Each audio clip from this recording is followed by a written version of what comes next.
Hey guys, it's yellowkushh back on the and I know I just look so amazing. I just look like a supermodel right now, but don't be fooled, y'all, cause supermodel from the top, back from the bottom. You're not your own keeping. Sipping this lean, I'm living carefree, da da da. LSD for me and you, keep up please. You can't judge nobody, so don't judge me. I just like smoking that weed, I just like smoking that weed. Smoking, drinking, booling, linking, facing these J's, I can't complain, my life is insane. I just wanna party and have some fun. I just wanna party and do some drugs, yeah. Today I have another story time for y'all, a part 4 actually to my series. Before we get into this video, I want to say if you're not following my Instagram right now, please go follow it at Krislyn Jacobs on Instagram. It's right here. Mine is dead as hell. I need some followers. I need some likes. Like, y'all love me. Give me some love, please. Okay, so with that being said, let's just get right into this story time. I'm not gonna mamble and jamble too much. Okay, so I left off at us leaving his sister's house, and we're just gonna hop right into the tea, right into the chisme, if you will. See, this is why I don't put weave in, because I just feel too powerful with it. Like, imagine if my hair was really this long. Okay, sorry. Okay, so when we first left his sister's house, we had no idea what we were gonna do. Like, we were sitting here hitting up his friends, chilling at his friend's house, trying to figure out like where we were gonna sleep that night. And so then that same girl I said that was her friend that I was becoming friends with, I had called her and told her like everything that had just happened, and she said we could go and stay with her because drama was happening between them, and I don't even feel like it's important to get into that because it's not my business. So anyways, drama was happening with them, so she said that me and P could come stay with her, and I was so excited. Like, I was like, okay, this is the best thing ever, like, period, because we have a new place to stay. At the time, I felt like she was so much cooler than his sister. Like, I was like, okay, we don't have to worry about all the stuff that we had to worry about at his sister's crib. But was I wrong? Anyways, so we go there, and her crib is just so much nicer. Like, I walk in, and like there's hardwood everywhere. Like, I don't see no bugs. Like, I'm just like, yeah, this is gonna be the good stuff. So I remember I was really excited to go there, and y'all, before we could even spend the night together, our first night, let me tell y'all what happened. So P still had all his stuff at her house, so his clothes, everything like was still over there. So he had went back like 2 days later to go get all his stuff, and I was at home at the time, and I just remember him telling me like right before he left to go get it that he was getting it, and then I remember getting a call like an hour later, and it was him screaming, crying. He was like, my sister just shot me. My sister just shot me, like, all this. And I was like, are you okay? Like, whoa, I was so taken off guard. And he's just sitting there crying. And then he's like, I don't even remember what he said, because I remember he wasn't even the one who called the police. So, but he was like, I'm about to call my grandma. So he hung up on me and called his grandma. And y'all, I did not hear from this boy. Like, I did not hear from him. Like, I was getting so stressed out and worried. So I hit up the girl, let me give her name. The new crib that we're at this time, we're going to name her S. So, oh wait, I already have an S. We're going to name her, did I already name her D? I think I did name her D.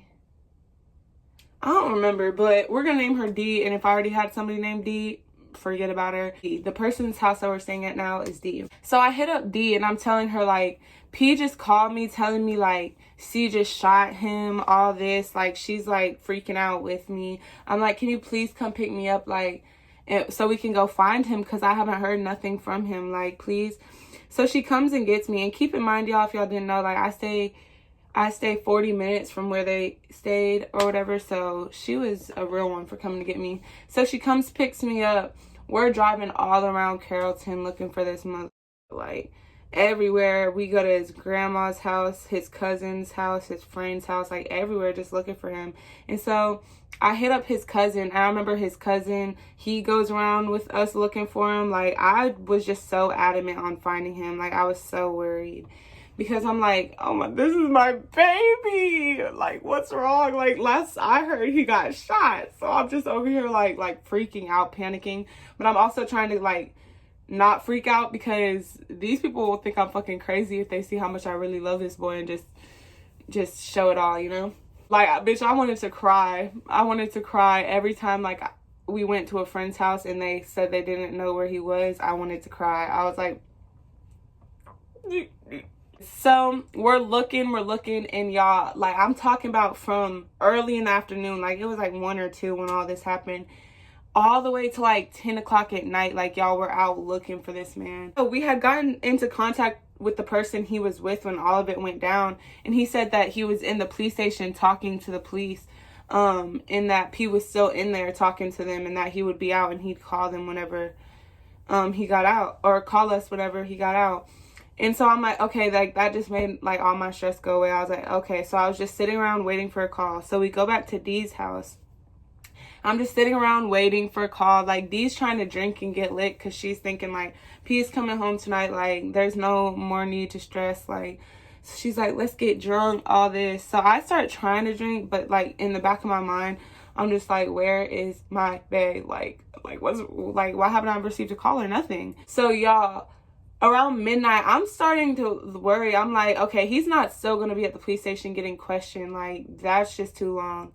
So I start calling the jails, and I call and ask if he's up there, and said that I was like, his friend that he went up there with said that he was in there for questioning, and that, like, he wasn't going to be long, and he doesn't have his phone on right now. So I'm just wondering, like, how can I get in contact with him?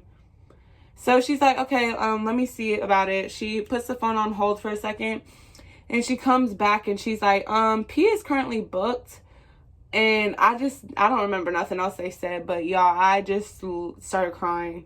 Like, what a baby. But, like, y'all don't understand. That was my person. Like, when I heard that you was locked up, I was like, I went into instant, like, I gotta get him out. Like, I gotta be the good girlfriend and get him out. Like, my poor baby, like, because since I've experienced jail, like, I mean, I know he probably didn't have the same experiences as me in jail because I'm a pussy, but it's just like, don't nobody want to be in jail. So I was just like, okay, I need to get him out.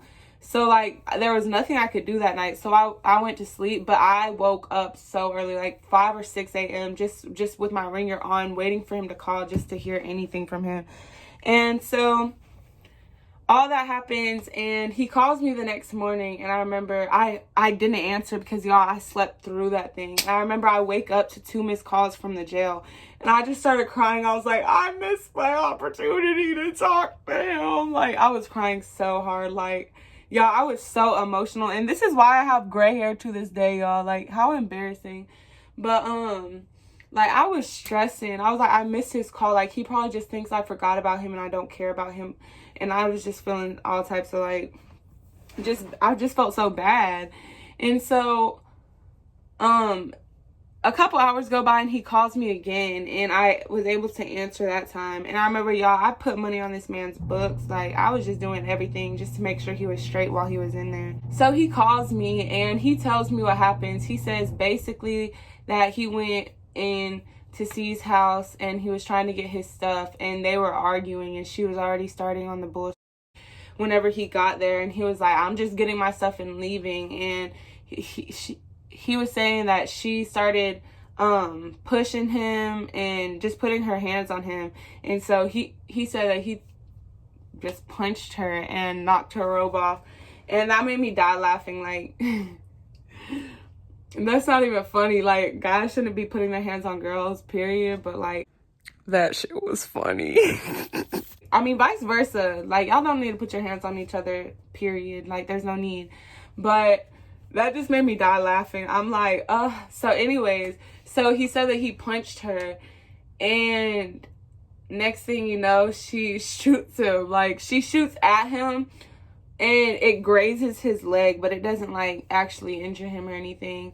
And so the reason why he was in jail is because she said that he came there with a gun, like, trying to start problems when he didn't even have a gun on him. Like, so what happens with that is basically he gets an OR bond, and an OR bond, if you don't know, is basically something where you can sign yourself out and get out of jail. And so basically that's what happened. Like, he got that bond with his sister's case, but what she did, she called the jail and told him that there was a hold on him in, like, way down in further Georgia. I don't even know what that town's called. It's like buttfuck nowhere. Like, so so she calls and tells them, like, that he has a warrant out there. So they put a hold on him.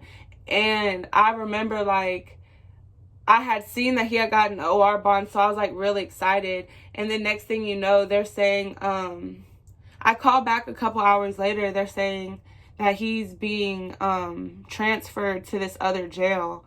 And y'all, I just lose it again. I'm like, oh my gosh, like, when am I going to get to see my boyfriend? And keep in mind, y'all, this was all right before Christmas. So this was all like the 20th, the 21st, the 22nd, 23rd. So he gets booked down there, and they're saying he's not going to be let out unless you pay $1,855 in cash, because he had failed to appear at his court appearance. So luckily for me, I mean, not now, but like in the moment, it was like the 21st whenever I found that out. And if you don't know, YouTubers get paid on the 21st, and my YouTube check was looking about what his bond was. And so I was like, okay, I don't even care. I'm going to use all my money on him, like, to get him out of jail for Christmas. So, because who wants to spend Christmas in jail? And so I get my YouTube money, and his foster dad and me were talking, and he sent me the other half of the money. And me and D drove 3 hours down there. Okay, well, actually, let me tell y'all this, because we drove down there the first night thinking he could get a bondsman, and they didn't tell us till we were already down there and at the police department that we couldn't get a bondsman. So we drove all the way down there for nothing.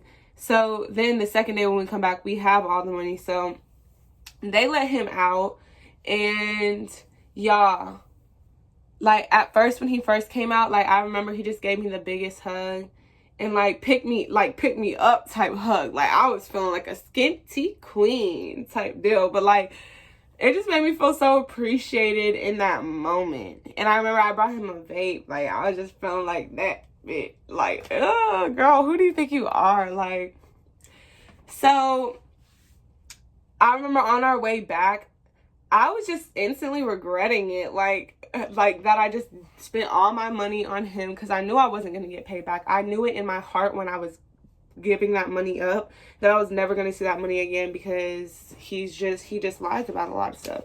So I was regretting it because he was being disrespectful as hell immediately. Like, when we got back to D's crib, y'all, this man was just being so disrespectful. Like, y'all, it was hurting my feelings. And I remember I was laying in the room, because at D's crib, we actually had our own room there. So I remember I was laying in the room, and I was just, like, really upset. I was like, I just did all this for this boy, and he's just being so disrespectful to me. Like, I just don't get it.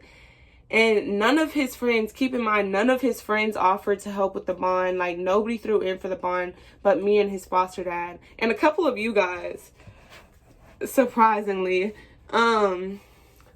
So I remember he was being real disrespectful, and I was like, I should have just left your ass in there. And he was like, you should have.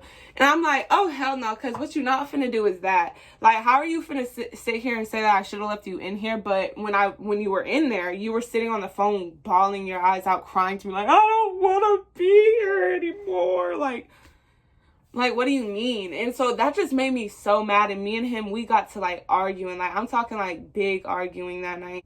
Because I felt like me doing all that just showed him like how much he really means to me, and that like I do anything to be there for him, to see him happy, all that type stuff. But if anything, I feel like that just made him feel like, okay, like now I have somebody that I can use the fuck out of, you know what I'm saying? So it just made me just question everything. I was like, damn, I'm stupid. I just felt so stupid. My cousin killed himself December 16th, 2020. And y'all, that just really messed with me. And I remember I got the news when I was with him. And I felt like he really, really felt bad, because I had a black eye and I had to go to my cousin's funeral with a black eye. A lot of tragic things happened while we were at this house. I remember the next day was Christmas, and I didn't even spend Christmas with my family. And this was the first year I haven't spent Christmas with my family.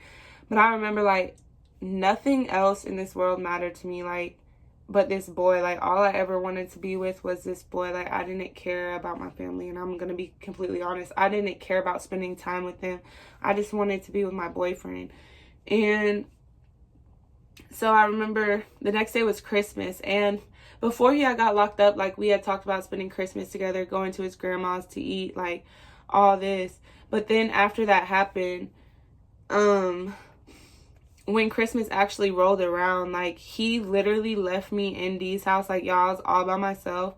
He left me in Dee's house and went to his foster dad's to eat, and I was just there by myself on Christmas. Like, and the thing is, he could have brought me to his foster dad's to eat, but he didn't. He brought his friend instead. Y'all, that really affected me, because I'm just like, damn, you don't fucking love me, bro. You do not love me. And even just thinking about these things, y'all, like, it just breaks my heart. I just think about, like, y'all, I was so sad just sitting there by myself on Christmas. I'm like, this is not all this supposed to be. Like, damn, I worked this hard to get him out before Christmas so I could be with him on Christmas. Now I'm not even with him on Christmas. Like, embarrassing. I just was not happy or content, because he was putting his friends before anything at this point. Like, the same friends that when he was locked up did not pay a cent to his bond. That's who he was worried about. And that would just really piss me off. Like, anything we do, we couldn't do without his friends. So it would just make me angry, bruh. I don't really remember much for the next couple of weeks. I just remember the next big event that had happened. I remember this was in January. My friend had invited me to go to this little party thing, this little like birthday party for one of her promoter friends. And so I was like, yeah, that sounds fun. Like, I'm down. I like to do fun shit. Okay? And so we went to this club, and y'all, I went stepping out. Like, I looked like a real cute like, I was just looking all types of fine. So we go, and I just remember I got really drunk. Like, I was like blackout drunk, like just trying to have fun. Like, y'all, I wasn't worried about nothing. Like, I just literally went there to have fun and just turn up. And so I get blackout drunk, and I'm not even finna get into all the details, but long story short, I was R-worded that night. And I'm just gonna get into what happened after. So after I got R-worded, I remember I left the room, and I started telling my friend that I had went there with, I was crying to her. And the reason I'm not going into detail now is because I do in the future plan to make an in detail video about it. So, but that's gonna be way in the future. But anyways, so I remember I left the room and I was crying to my friend. I was like, I just got, and she was like, are you serious? Like, all this, like, we were all drunk, not even finna lie. So I was just sitting there on the toilet, like crying. I was like, oh my gosh, like I was just feeling so disgusted, because y'all, it wasn't like a normal intercourse, like, y'all, it was just very aggressive. It wasn't just in the regular intercourse. Like, a lot of stuff happened, and it just made me feel so nasty with myself. And I remember, like, I had left with these two people to go, like, to Waffle House, and I was asking if they could take me home, but they said I lived too far. So I started calling P's little brother. And I'm gonna give his little brother a name because his little brother messaged me the other day, and he was like, I don't even get a name in your story time. Like, okay, so we're gonna give him the name L, okay? I forgot to mention, I didn't even tell y'all how we ended up leaving D's house. I'm telling this story all out of order. Basically, we left D's house because one day P had taken me home, and I just remember as soon as I got dropped off, like 5 minutes later, P was like, D said I can't come back there, like, and she had been ranting to me about P and how he was whenever I wasn't there and stuff. And so I was just like, the fuck? Like, what is she kicking you out for? She owes me money. Because I was helping her pay her bills and, like, pay for food and just things like that. I forgot to mention in the video that D has 2 children, and she would always put these kids off on me and P like we were their parents. Like, she would ask us to babysit them for free, like, all this. And she would just put them off on us so she could go do thought. And it was annoying. And I just don't know how I completely skimmed over that and didn't mention that. And so I was like, oh no, like, you're finna kick him out for no reason, like, just out of nowhere. And so I remember texting her, and a whole bunch of drama happened, but I never got paid back like she said she'd pay me back. So basically, we were just house hopping at this point. We didn't have no set place to go. So we was just house hopping. So anyways, back to where I was. So I was calling his little brother L, and like, I was just blowing up his phone because P wasn't answering, so I was assuming he was asleep because, y'all, it was like 3 or 4 in the morning. No, it was like 4 or 5 in the morning at this point. So I'm sitting here blowing up L. I was just like, I just got R-worded. Like, this is serious. Like, I genuinely need help.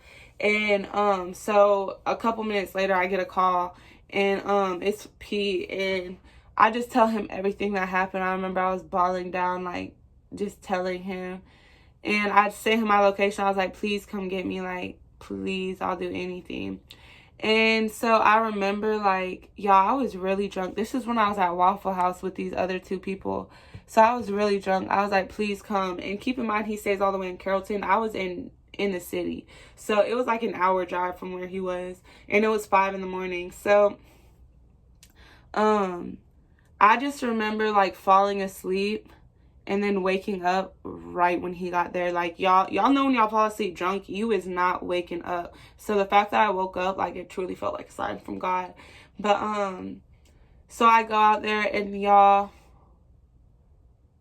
honestly, that just made me feel so whole again. Like, him being there for me that night, like, because I tell y'all a lot of bad things that he's done, but this is honestly the best thing and the thing that I'll never forget and ever from anybody. Like, how, like, he was so determined to get me, y'all. Like he did everything in his power to come get me. And I don't know, that just really made me feel like loved. I felt the love. That's where I'm gonna leave it for this story time, because I think there's only going to be one more part after this. I think I'm really going to get into the nitty gritty in the next part and just tell y'all all where everything just went downhill. All the abuse just, like, stepped up. Like, everything just got worse. And that's going to be in the next story time. And also it's going to be how we broke up, like, how things finally ended. And yeah, that's going to be all that. So I hope y'all enjoyed this video. I hope y'all enjoyed a bad bitch speaking. And I love y'all so much.